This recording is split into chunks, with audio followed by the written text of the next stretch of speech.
Ali Ruzi, thank you. And here to give us some insight on the Iranian legal system and what the sentencing means is legal analyst Karen DeSoto. Karen, good morning. Good morning. So explain this to me. Earlier this month, the Iranian ambassador to Iraq and the Iranian foreign minister were both quoted as saying they fully expect these men to be free. Now Saturday comes and they're sentenced to 8 years in prison. What happened here? Little bit of a breakdown there. We went from all of the top officials saying, hey, it looks like they're going to be freed, and then we get this 8-year sentence. But it's a little too soon to panic, because we know in recent cases, in fact, Iranian-American in 2009 was let go. She was a freelance journalist, and she was there for a sentence 8 years on the same thing, and she was let go during the appeals process. We have not gotten to the appeals process yet, but the disturbing part is there was a trial. America does not have a consulate. We have to rely on the Swiss to be our protectors in those. And of course, our minister, the Swiss minister, went over to the trial, and she was not let into the court.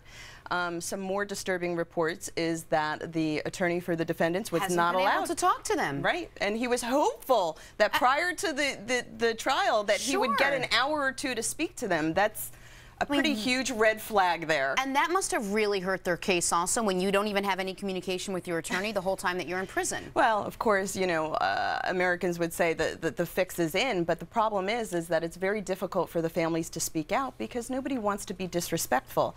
And it's very nice to talk about defendants' rights, but when somebody's holding literally a gun to your children's head, then, you know, you want to be respectful. You want to walk on eggshells and hope that maybe they will let them free and that they're not going to be used as a political chip. Without that communication with their attorney, is a lot of this he said, he says, as far as the evidence against these two young men? Well, the attorney reviewed the case, and he said that there was no evidence whatsoever of any criminal acts. However, we don't know, you know, what was put on the record. We still don't know what the spying evidence is.